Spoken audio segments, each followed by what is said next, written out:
Assalamualaikum Rek, iya kabare? Sehat? Balik maneng ambek aku, Enci selaku pembaca naskah di channel YouTube Horror TV.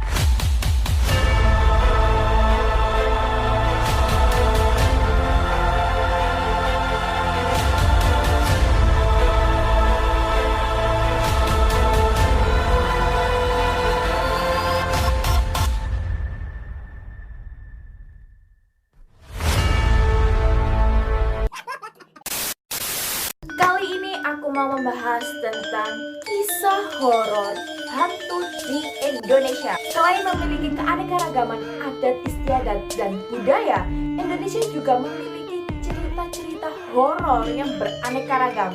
Langsung saja, check it out!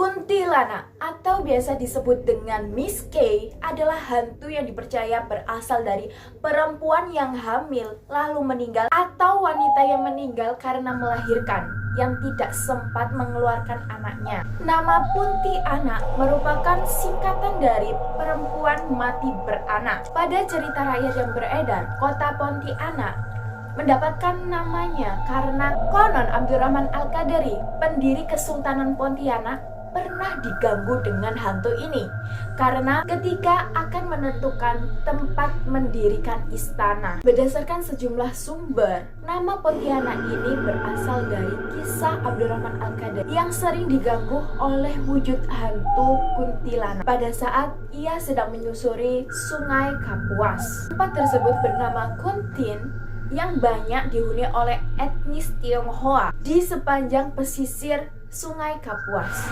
Saat Abdurrahman Al-Qadari sampai di daerah pertemuan Sungai Kapuas Besar dan Sungai Landa, Abdurrahman Al-Qadari merasa sangat terganggu oleh kuntilanak sehingga dia melepaskan meriam untuk mengusirnya. Umumnya kuntilanak digambarkan dengan wanita yang berambut panjang dan juga berjubah putih. Kuntilanak juga digambarkan suka meneror warga kampung untuk balas dendam. Sewaktu kuntilanak muncul, sering diiringi dengan bau harum Kamboja. Konon laki-laki yang tidak bisa berhati-hati bisa dibunuh dengan kuntilanak ini setelah dia berubah wujud menjadi penghisap darah. Kuntilanak juga dikatakan sering menjelma menjadi wanita cantik yang berjalan sendirian di jalan-jalan yang sunyi. Konon dia juga suka dengan pohon untuk tempat bersemayamnya. Misalnya pohon waru yang tumbuh condong ke samping yang biasa disebut dengan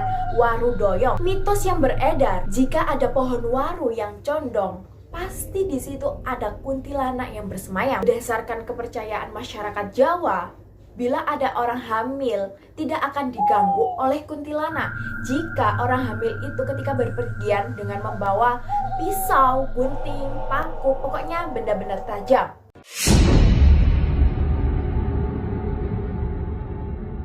Grandong. Pasti kalian tidak asing dengan hantu Grandong. Film horor di era 2000-an yaitu Gunung Merapi. Di dalam film tersebut, sosok Grandong diwujudkan dengan makhluk yang menyeramkan dengan jenis kelamin laki-laki yang memiliki wajah berwarna hijau dengan badan yang gemuk dengan rambut acak-acakan dan mempunyai gigi taring. Ia selalu menemani mak lampir kemanapun dia pergi dan dia juga menjadi anak buah andalan yang bisa diandalkan setiap waktu. Nyaris hampir mirip dengan genderuwo, yaitu hantu gondrong yang suka menghisap darah dan dia memiliki kesaktian yang luar biasa. Namun ternyata sosok Grandong tidak hanya ada di dalam film. Di dunia nyata, sosok Grandong dianggap sebagai makhluk halus yang dipercaya sebagai mitos oleh masyarakat. Perwujudan sosok Grandong di dunia nyata menurut masyarakat hampir mirip dengan sosoknya yang ada di film. Sosok Grandong disebut-sebut sebagai hantu yang menyeramkan, wajahnya yang hitam serta bau pengrek, matanya merah dan giginya bertaring serta kuku-kukunya itu loh, dan kaki-kakinya yang panjang membuat makhluk ini begitu menakutkan. Tidak hanya itu, Kulit dari Grandong juga berwarna abu-abu dan bersisik seperti ular. Rambutnya begitu panjang serta kasar. Grandong bukanlah sosok hantu yang mendiami di satu tempat, tetapi ia adalah sosok pengembara. Dalam legenda diceritakan bahwa Grandong sering berpindah-pindah tempat. Ia akan berpindah tempat dari satu tempat ke tempat yang lain, terutama saat ia merasakan kenyamanannya diganggu. Meskipun Grandong sering berpindah-pindah dari satu tempat ke tempat yang lain, namun sosok yang satu ini akan membuat geger desa yang disinggahi. Grandong akan menakut-nakuti masyarakat, bahkan ia tak segan-segan untuk membunuhnya. Dia berprinsip membuat masyarakat cemas dan ketakutan merupakan pekerjaan yang mengasihkan, karena ia akan merasa lebih kuat dan memiliki kuasa atas tempat yang dia diami tersebut. Dengan begitu, ia akan tertawa dan menganggap masyarakat adalah orang yang tidak berguna. Hantu Grandong biasanya akan muncul di malam hari, dan dia akan muncul pada malam-malam tertentu. Para orang tua tidak akan membiarkan anak-anaknya bermain hingga menjelang malam, karena mereka takut anaknya akan diculik oleh Grandong. Hantu Grandong akan mengganggu siapa saja, anak-anak maupun orang tua, dan hantu Grandong ini biasa disebut legenda, tapi keberadaannya itu dapat dipercaya oleh sebagian kalangan.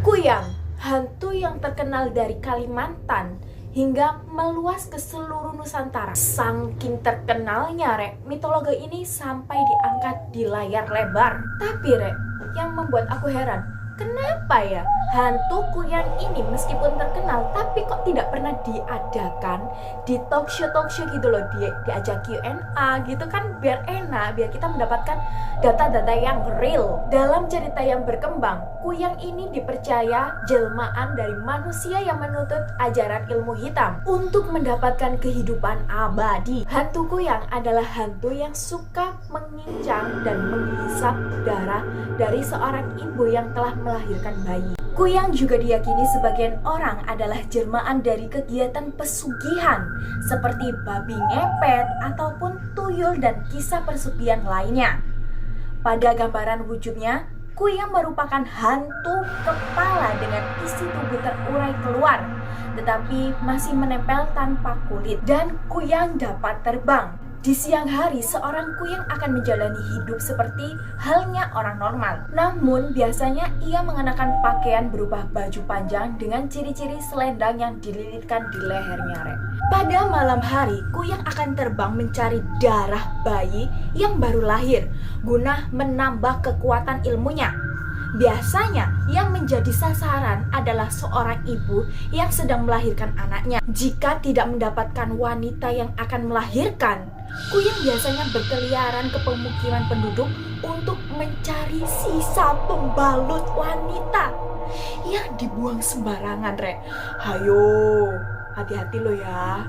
Untuk para wanita, terutama yang masih gadis, untuk hati-hati ketika sedang halangan. Jika darah segar tidak ditemukan, mungkin saja Kuyang ini mendatangi orang-orang yang sedang tidur dan menghisap darah dari pangkal paha atau lengan, sehingga ketika beberapa hari kemudian akan ada bekas kebiru-biruan dengan sedikit rasa gatal di tempat yang dihisap tersebut. Ngeri, sumpah. Untuk menghindari hal itu, biasanya orang-orang meletakkan bawang putih dan bawang merah di bawah tempat tidurnya, dan biasanya juga ada yang menambahkan bulu landak atau biasa disebut dengan duri landak, karena konon katanya si Kuyang ini takut dengan bawang putih, bawang merah, dan duri landak. Seperti itu.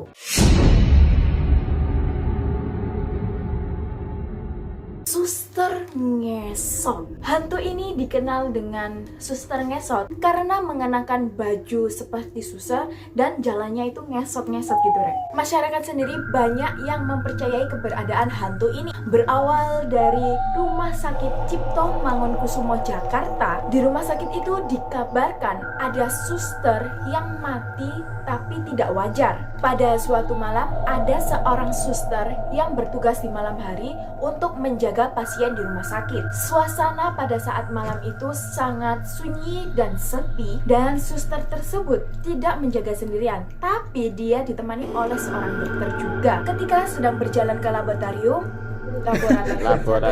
Satu, dua, tiga. Ketika sedang berjalan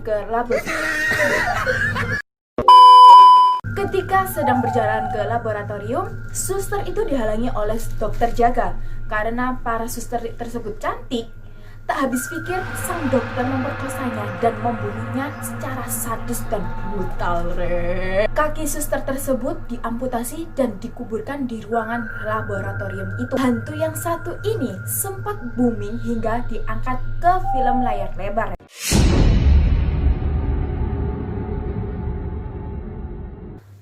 Pocong. Pocong. Yes. Atau biasa disebut dengan hantu poci, yang merupakan hantu yang sangat-sangat terkenal di Indonesia. Banyak orang yang beranggapan bahwa pocong ini berasal dari orang yang telah meninggal dunia. Akan tetapi tali pocongnya itu tidak dilepaskan pada proses pemakaman, dan itu membuat arwah mayat bergentayangan untuk meminta bantuan agar tali pocongnya itu dibuka. Penampakan pocong berawal dari asap yang muncul tepat di tengah-tengah pusar kuburannya.